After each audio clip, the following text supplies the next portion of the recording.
মূলার শাক ভাজি করব, মূলা দিয়ে রুই মাছ দিয়ে রান্না করব, ধনে পাতা দিয়ে ছোট চিংড়ি দিয়ে ভর্তা করব। আর এই যে মশলাপাতি রেডি করে রাখেছে, এখানে এক পিস মাছের লেজ ভাজা আছে, এটা যদি ভর্তা করতে পারি করে ফেলবো, না হলে কিছু একটার মধ্যে দিয়ে দিব। এই হচ্ছে আমার আজকে রান্না বান্না। এটা হচ্ছে নদীর রুই, আর কোন নদীর রুই সেটা আপনাদেরকে এর পরের ভিডিওতে দেখাবো। আমরা নদীতে ঘুরতে গেছিলাম, তো ওখান থেকে অনেকগুলো মাছ কেনা হয়েছে, নদীতে ধরছিল মাছ, তো সেখান থেকে রুই নিয়েছি, নদীর ছোট ছোট চিংড়ি নিয়েছি। নদীর মাছ খেতে কিন্তু ভীষণ মজা লাগে। অনেক মাছ কেনা হয়েছে নদীর মাছই আমরা বেশি খাই, যেহেতু আমাদের এখানে নদী আছে আর প্রচুর মাছও ধরা পড়ে, তাই আমাদের কেনাও হয় প্রচুর। ম্যারিনেট করে রেখে দিলাম 15 মিনিটের জন্য রেখে দেবো। এর মাঝে আমি মূলার শাকটা ভাজি করে নেব। মূলার শাক ভাজি করব, তারপর ভর্তা টর্তা করবো, তো অনেক কাজ আজকে 3টা তরকারি করব, সাথে গরম সাদা ভাত।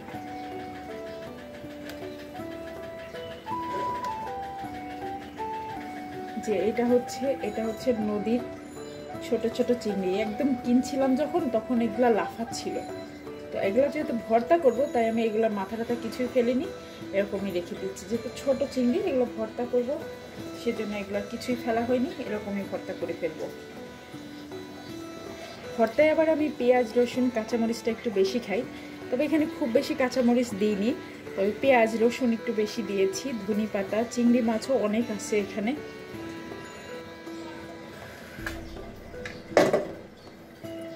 আজকে পাটাই বেটে ভর্তা বানাবো।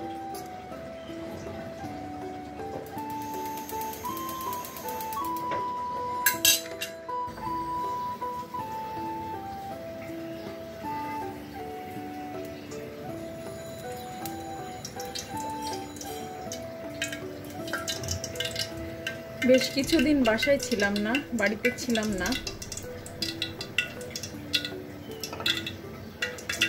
তো এখন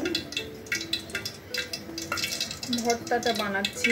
এই যে সবকিছু দেখেন, কাঁচা মরিচ, পেঁয়াজ, রসুন, চিংড়ি, গুঁড়া চিংড়ি, ধনে পাতা সব একসাথে দিয়ে দিব। তো জাস্ট একটু পানিটা শুকালে আমি নামাই ফেলবো।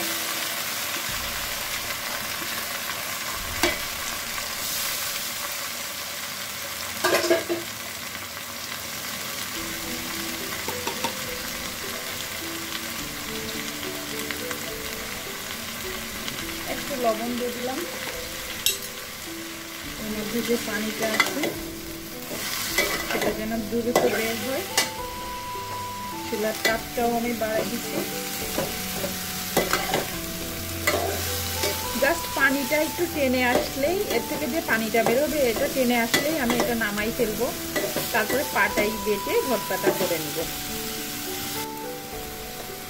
এই চিংড়িগুলো যখন কিনলাম তখন চিংড়িগুলো নদী থেকে ধরলো মাত্র, আর লাফাচ্ছিল চিংড়িগুলো, এতটা ফ্রেশ ছিল। এই তো কিছুক্ষণ আগেই এই চিংড়িগুলো কিনে আনা, আর এতে পানি কিন্তু অনেক বের হয়েছে, দেখেছেন অনেক পানি বের হয়েছে। এই পানিটা জাস্ট শুকাবে আর আমি নামিয়ে ফেলবো।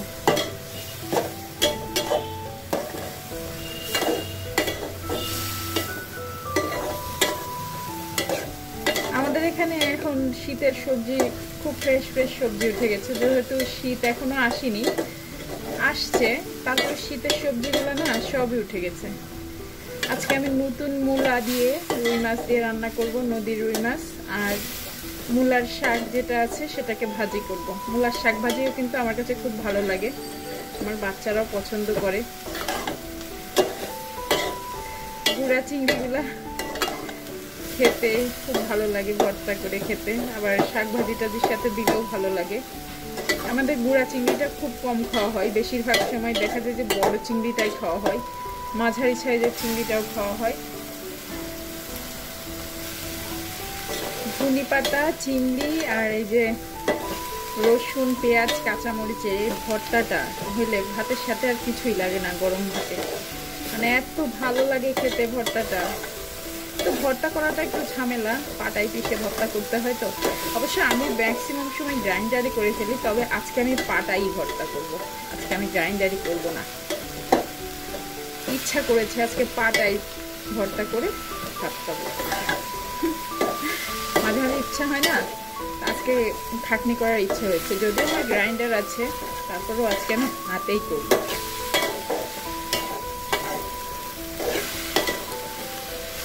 পাটার ভর্তার একটা মজা অন্যরকম। আর আজকে সবাই বাসায়, শুক্রবার।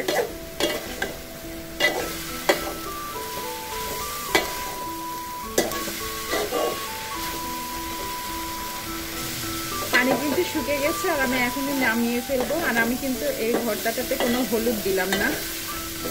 আপনারা চাইলে যদি হলুদ দিতে চান হালকা একটু দিতে পারেন, তবে আমি কোনো হলুদই দিলাম না। ভর্তাটা এত মজা হয়।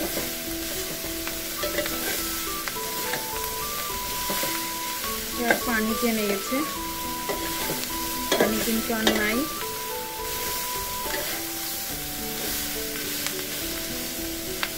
এটাকে পাটায় বেটে নিব।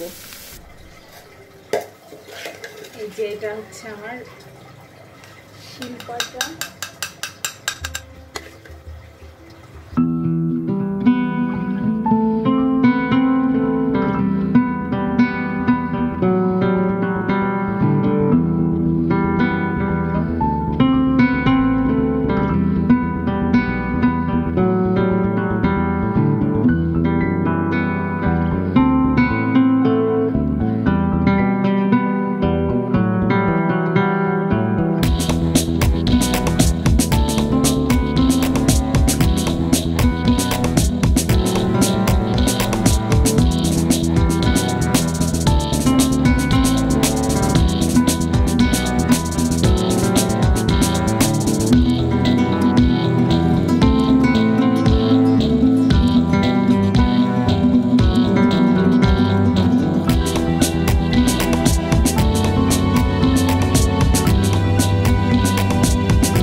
প্রিয় একটা খাবার, আমার খুব পছন্দ করি ভর্তা খেতে। আর শুধু আমি না, আমার হাজব্যান্ডও ভর্তা খেতে খুব পছন্দ করে। ভর্তার সাথে গরম ভাত, বিভিন্ন রকম ভর্তা খেতে খুবই পছন্দ করে। আর এই তো সামনে তো শীত আসছে, শীতের মধ্যে ভর্তাটা একটু বেশি খাওয়া হয়, বিভিন্ন রকম ভর্তা করা হয় আর খাওয়া হয়। ভালো লাগে ভর্তা খেতে অনেক। যেহেতু আমরা বাঙালিরা ভর্তা খেতে আসলে একটু বেশি পছন্দ করি।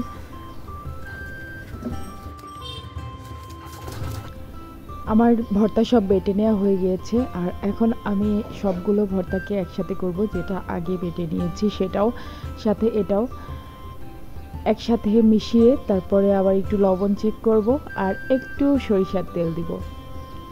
এখন আর একটু সরিষার তেল দিলাম, অল্প সামান্য। যেহেতু আমি এটাকে সিদ্ধ করার সময় যথেষ্ট পরিমাণ সরিষার তেল দিয়েছিলাম, তাই এখন এত বেশি দিলাম না, হালকা একটু দিলাম, জাস্ট একটু স্ট্রং ফ্লেভারের জন্য সরিষার তেলের। আর এখন আমি এই ভর্তাটাকে উঠাই রাখবো, আর এই পাটার উপরে অল্প একটু গরম ভাত মাখিয়ে সবাই মিলে খাবো। আমার খুব ভালো লাগে এরকম ভর্তা করার পরে পাটায় অল্প একটু ভাত নিয়ে সেটাকে মাখিয়ে খেতে খুব ভালো লাগে। আপনারা যারা খেয়েছেন তারা তো জানেন অনেক মজা লাগে। তো এই তো আমি কিন্তু এই ভর্তাটাতে কোনো হলুদ দিইনি বা শুকনো মরিচ দিইনি, তাই ভর্তাটার কালার একটু সবুজ সবুজই আছে। আপনারা চাইলে একটু হলুদ দিতে পারেন, আমি দিইনি ইচ্ছা করে। নিয়ে নিলাম গরম ভাত কিছুটা, আর এখন এখানে মাখাবো। আমার বাচ্চা দুইটা ওয়েট করছে, ওদেরকেও খাওয়াই দিব, আমিও খাবো, আমার জামাইকেও খাওয়াই দিব। এই ভাতটা আমরা সবাই মিলেই খাবো। অনেক মজা হয়েছে ভর্তাটা, তাই সবাই মিলে খেয়েছি, সবাই খুব মজা করে খেয়েছে। এটার মধ্যে একটা আনন্দ আছে, একটা অন্যরকম আনন্দ, আর মজাটাও কিন্তু অনেক, কারণ ভর্তা করার পর পাটায় ভাত মাখিয়ে খাওয়াটা অনেক মজাদার লাগে। পরিবারের সবাই মিলে এরকম হাসি খুশিভাবে এরকম আনন্দ করে সময় কাটাতে কার না ভালো লাগে। তো এই ভাতটা কিন্তু আমরা সবাই মিলে খেয়েছি, এই যে আমি সবাইকে খাওয়াই দিচ্ছি। আমার দুইটা বাচ্চাকে খাওয়াই দিলাম, আমার হাজব্যান্ডকে খাওয়াই দিলাম, আমি নিজে খেলাম। বেশ ভালোই মজা হয়েছে। তো যাই হোক, আমাদের পাটাই ভাত মাখিয়ে খাওয়া শেষ। এবার অন্য রান্নায় চলে যাব। এবার অন্য রান্নাগুলো করব। এবার রুই মাছটা ভেজে নিব, রুই মাছ দিয়ে মূলা দিয়ে রান্না করব। এখন আমি ফ্রাই প্যানে কিছুটা সরিষার তেল দিয়ে দিলাম। সরিষার তেল আমি খাই, এজন্য সরিষার তেল দিয়েই সব রান্না করি। সরিষার তেল রান্না আমার খুব ভালো লাগে। আর আমার সয়াবিন তেল খেতে ভালো লাগে না অত বেশি একটা, আর সয়াবিন তেলটা আমি একেবারে টোটালি অ্যাভয়েড করি। আমার একবার যেটা হয়েছিল সেটা হচ্ছে গল ব্লাডারে স্টোন হয়েছিল, মানে পিত্তথলিতে স্টোন। তারপরে সেটা একেবারে প্রাথমিক পর্যায়ে ধরা পড়ে যায়। তো প্রাথমিক পর্যায়ে ধরা গিয়েছিল বলেই সেটাকে ওষুধের মাধ্যমে রিমুভ করা গিয়েছিল। একেবারে ছিল হচ্ছে 0.01 মিলিমিটারের মতো এরকম। তো সেই সময় হচ্ছে শুধুমাত্র ওষুধ দ্বারাই আমার গল ব্লাডারের স্টোনটা একেবারে রিমুভ হয়ে যায়। তো আলহামদুলিল্লাহ, আল্লাহর রহমত ছিল বলেই না হয়েছে। আল্লাহর রহমত না থাকলে কখনোই ওষুধে কাজ হতো না। উপরে আল্লাহ দয়া করেছিল বলে আমার গল ব্লাডারের স্টোনটা ভালো হয়ে গিয়েছিল। তো ওই যে আমি গল ব্লাডারের স্টোন হওয়ার পর থেকে, আজ থেকে 6-7 বছর আগে, তো তখন থেকে আমি যে সয়াবিন তেল খাওয়া বাদ দিয়েছি। এরপর থেকে আমি আর কোনো দিনও সয়াবিন তেল ওইভাবে খাই না। মানে খুব ঠেকাই পড়লে দেখা যায় বাইরে টাইরে গেলে যখন দেখি সয়াবিন তেলের রান্না, তখন খাওয়া হয়। তাছাড়া বাইরের হোটেলের খাবারগুলো আর কি, তাছাড়া কখনোই সয়াবিন তেল আমি খাই না। বাসায় সবসময় সরিষার তেলটাই খাই। তো আলহামদুলিল্লাহ, সরিষার তেল খেয়ে আমি কিন্তু ভালোও আছি, আমার আর কোনো সমস্যাও হয়নি। আমি সবসময় সরিষার তেলটা খাওয়ারই চেষ্টা করি।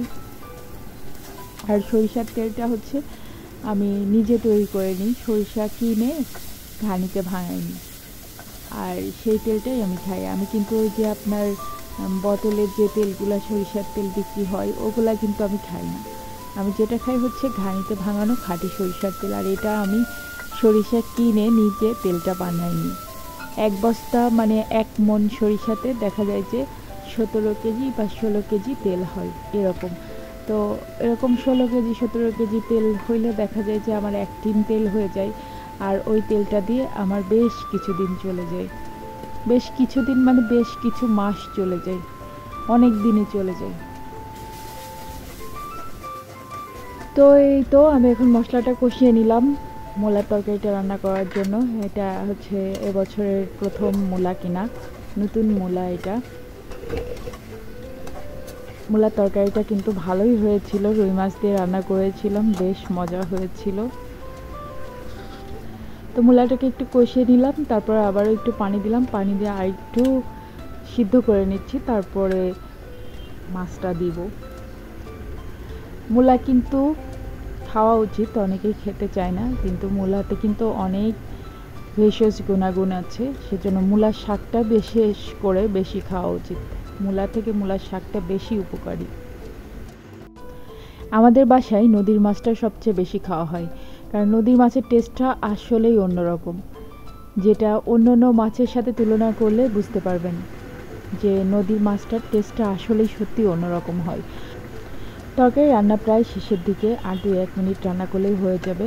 আর এর মধ্যে আমি লবণ টেস্ট করে দেখলাম যে একটু লবণ কম হয়েছে, তাই আর একটু লবণ দিয়ে দিলাম।